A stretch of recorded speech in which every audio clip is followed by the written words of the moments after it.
అయితే యాక్చువల్గా ఇందాక మీరు చెప్పారు ఎన్టీఆర్ అని చెప్పి, ఆల్రెడీ ఎన్టీఆర్ గారు ఉన్నారు, జూనియర్ ఎన్టీఆర్, మళ్ళీ ఎన్టీఆర్. అంటే మరి ఈయనకైనా కొత్తగా ఏమైనా యాడ్ చేస్తారా? ఎన్టీఆర్ అనగానే మనకి తెలియదు కదా.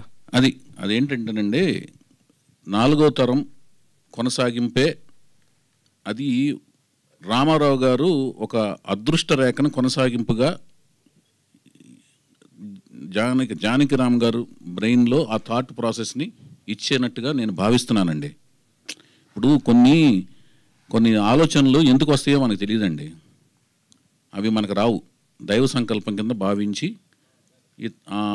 జానకిరామ్ గారి బ్రెయిన్లో అది వచ్చిన తర్వాత అక్కడితో ఆగలదు అది.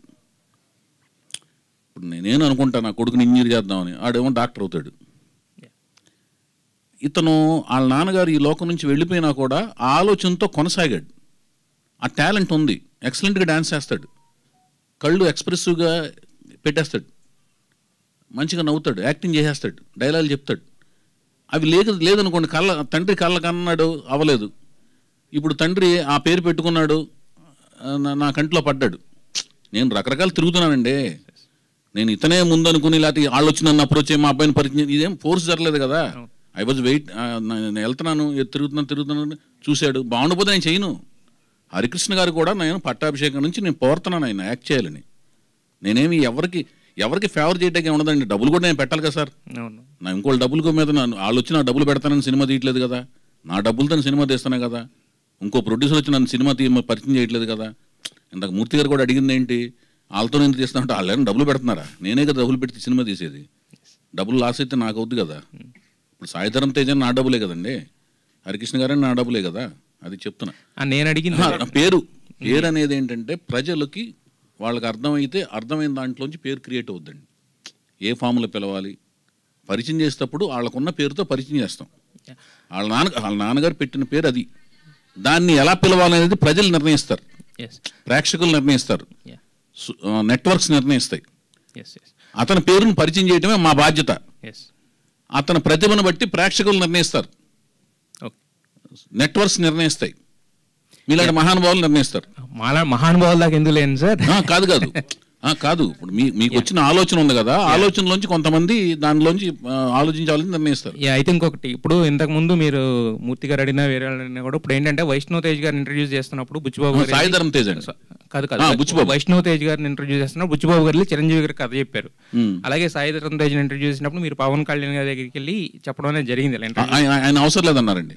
అది అవసరం లేదన్నారు. చెప్పేదండి, పవన్ కళ్యాణ్ గారు, హరికృష్ణ గారు, అదే నాకు కథ చెప్పాల్సిన పని లేదు, నీ మీద నాకు నమ్మకం ఉంది, నేను ఓన్లీ కథ చెప్పింది సీతారాముల కళ్యాణం అప్పుడు నాగార్జున గారికి, అది కూడా ఒక 10 to 15 minutes చెప్తుండగా ఇంకా అవసరం లేదు లేవయ్య అన్నారు. అదే సార్ నేను అనేది ఏంటంటే, ఇక్కడ ఇప్పుడు ఈయనకి కేర్ టేకర్స్ కింద కొంతమంది ఉన్నారు. ఇప్పుడు నందమూరి జానకిరామ్ గారు అంటే ఇప్పుడు కళ్యాణ్ రామ్ గారు ఉన్నారు, అలాగే ఎన్టీఆర్ గారు ఉన్నారు.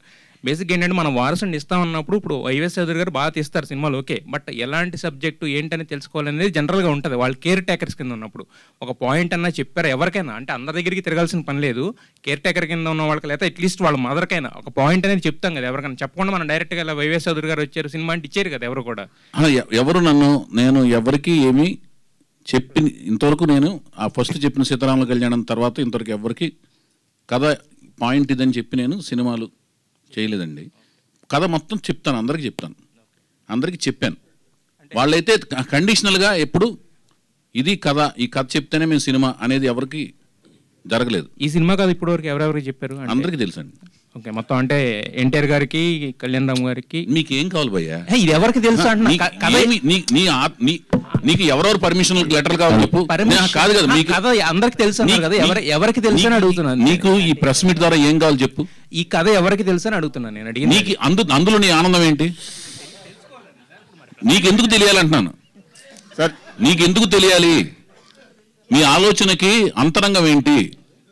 బాహ్య రూపం అర్థమైంది, లోపల అంతరంగం చెప్పు. అంతరంగం ఎందుకు అంటున్నది? ఈ సినిమాకు ఉపయోగపడేది అన్నది ఎవరికి? ఆయనకు తెలిసిందా తెలియదా అనేది నీకు ఉపయోగపడే, అందులో నీ ఉపయోగం ఏంటంటున్నాను, నీ ఉత్సుకత ఏంటి? ఉత్సుకత కాదు సార్, మీరు ఏం చెప్పారు? ఇప్పుడు కాదండి, సినిమా చేసే అతనికి తెలుసా తెలియదా అని అడగటం వరకు మీకు వాళ్ళు సినిమా చేసేవాడికి తెలుసు, మీరు అది అడగలేదు. వాళ్ళ కుటుంబంలో అందరికీ తెలుసా అని అడుగుతున్నారు. వైఎస్ గారు ఇక్కడండి సార్. సార్ ఇది ఎన్టీఆర్ అనే పర్సన్ లాంచ్ చేస్తున్నారు, అలాగే ఇందాక చెప్పారు హీరోయిన్ గా కొత్త హీరోయిన్ తీసుకోబోతున్నాం తెలుగు అమ్మాయిని అని, అండ్ అదర్ క్యారెక్టర్స్ కూడా కొత్త టాలెంట్ ని తీసుకోబోతున్నారా? ఇలాంటి ఏమైనా టాలెంట్ హంట్ ఏమైనా నిర్వహించబోతున్నారా? దీనికి హంట్ అనే మాట అనేసాం అనుకోండి రాజేష్ గారు, అంతేగా భయ్య. అయితే హంట్ అనగానే ఏంటంటే ఒక ప్రవాహం వచ్చి మన మీద పడుద్ది. హంట్ని మనం మన సైడ్ నుంచి చేస్తే బెటర్. హంట్ అని అనౌన్స్ చేసిన వెంటనే ఒక ప్రవాహం మన ఎత్తుమే పడిపోద్ది, అది ఫ్లడ్ లాగా పడిపోద్ది, మనం ఎత్తుకోలేము, అందులో కొట్టుకుపోతాం మనం అందులో. అందుకని మనకు కావాలన్న విషయం మనకు తెలుసుకుని మనం ఎత్తుకోవటం బెటర్ అని నా ఫీలింగ్. అలా ఆ పని చేస్తున్నా. వైవిఎస్ గారు అమ్మా సార్, ఇప్పుడు మీరు అప్పుడు తీసిన బ్లాక్ బస్టర్స్ కొన్ని కానీ ఇప్పుడు కానీ జనరేషన్ మారింది, ట్రెండ్ కూడా మారింది, దానికి అనుగుణంగా ఏమైనా కథ తయారు చేసుకున్నారు? అసలు ఇప్పుడు ట్రెండ్ని బట్టి ఏ టైప్ సినిమా చేయాలనుకుంటున్నారు? అంటే నేను కొంచెం లేట్గా వచ్చా కాబట్టి అడిగేశారా? అడిగారు కానీ మీరు నా ఫ్రెండ్, మీరు ఏమైనా అడగచ్చు, చెప్పండి. థ్యాంక్ యూ ఏంటన్నా? Thank you. అంటే ఇప్పుడు పాన్ ఇండియా లెవెల్లో వస్తున్నాయి సినిమాలు. అవును. అంటే వీళ్ళు హీరో చిన్న హీరో అయినా పెద్ద రేంజ్ లో చూపించాలన్న డైరెక్టర్లో ఒక ఆశ ఉంది. ఆ కోణంలో మీరు ఎటువంటి జాగ్రత్తలు తీసుకున్నారు? అది కాదు, ఇది నా కథకి జస్టిఫై దట్టుగా నేను తీస్తానండి. తీసిన తర్వాత దానికి క్రియేట్ అయిన వాల్యూమ్ని బట్టి అది పాన్ ఇండియానా స్థాయి అనేది, ఎందుకంటే కొత్త వాళ్ళతో తీస్తున్నాం కాబట్టి కథ తయారవుతున్న ప్రాసెస్లో దానికి వచ్చే హైప్ను బట్టి రేంజ్ విస్తీర్ణం అనేది అర్థమవుద్ది. అది వ్యాపార ధోరణిలో అది పాన్ ఇండియా వద్దా లేదనేది అర్థమవుద్ది. సార్ చౌదరి గారు, వైవిఎస్ గారు ఒక క్వశ్చన్ అండి సార్, ఒక క్వశ్చన్ అండి. V6 లక్ష్మి గారు ఒక్క సెకండ్. ఆవిడ V6 గారే, మీరు చెప్పండి. అయితే మీకు ఇండస్ట్రీలో చాలా మంది పరిచయం, ఎన్టీఆర్ ఫ్యామిలీ నుంచి మెగాస్టార్ ఫ్యామిలీ వరకు, ఏఎన్ఆర్ ఫ్యామిలీ. అయితే ఒక న్యూ బ్యానర్ స్టార్ట్ చేస్తున్నప్పుడు ఇండస్ట్రీ నుంచి ఎవరిని పిలవలేదా, ఎవరు రాలేదా? అంటే అర్థం కాలేదు. అంటే ఒక చిన్న లాంచింగ్ అంటే ఇప్పుడు నేనే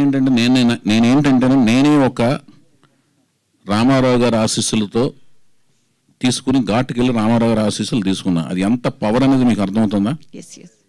అది మామూలు పవర్ కాదు. ఆ పవర్ శక్తి స్వరూపం ఎలా ఉంటుందంటే దానికి ఇంకా విలువ కట్టలేం. ఆయన శక్తిని మేము భుజం మీద వేసుకొచ్చి ఇప్పుడు ఆ శక్తి ఇక్కడ తిరుగుతుంది. అది ఆ వైఫై రేంజ్ మనం చెప్పలేం జోన్ల కింద. ఆ శక్తి ఉన్నప్పుడు ఇంక ఎవరు అవసరం ఏముందండి? అంటే అందరు ఆశీస్సులు ఉంటాయి. నేను ప్రాజెక్ట్ స్టార్ట్ చేశాను అనగానే సినిమాలో నేను పనిచేసిన అందరి మనసులు నన్ను బ్లెస్ చేస్తుంటారు. వాళ్ళకి సమయం మళ్ళీ అడగటం, వాళ్ళని పాపం వాళ్ళు ఏదో ఉన్న దానిలో ఇబ్బంది పెడతాం నాకు ఇష్టం లేదు. అందరు ఆశీస్సులు నేను ఇప్పుడు నా రూమ్మేట్ రవితేజ్ ఉన్నాడు, ఆయన హీరో, ఆయన ఆశీస్సులు ఎప్పుడు ఉంటాయి. నా మిత్రుడు మహేష్ బాబు ఉన్నారు, ఆయన ఎప్పుడు నేను బాగుండాలని కోరుకుంటారు. నాగార్జున గారు అయితే ఆయన స్టూడియో ప్రొడక్ట్ని, బాలకృష్ణ గారు అభిమానిని, గుడివాడలో ఉన్నప్పుడు రామారావు గారి కంటిన్యూషను ఆయనతో పనిచేశాను. ఆయన ఎప్పుడు నా విషయసే కోరుకుంటారు, నా మంచిగా కోరుకుంటారు, ఆయన కుటుంబంగానే ఆయన కానీ. ఇంకా మిగతా అందరూ కూడా మన నందమూరి వంశంలో ప్రతి ఒక్కరు కుటుంబ సభ్యులందరూ కూడా నా మంచితనం కోరుకుంటారు. ఇప్పుడు మా సినిమా కథానాయకుడు మంచితనమే కోరుకుంటారు, అతను మంచి జరగాలని కోరుకుంటారు. వాళ్ళందరూ విషయస్ ఉన్నాయి. పైగా ఇదేమో ప్రకటనే కదండి, సంస్థ ప్రకటనను అతను పేరు ప్రకటించే కార్యక్రమే కదా అది. సో మీరు ఇందాక హీరో గురించి చెప్తూ చాలా ఎస్టాబ్లిష్ చేశారు, ఎన్టీఆర్ని చూసినట్లే ఉంటుంది.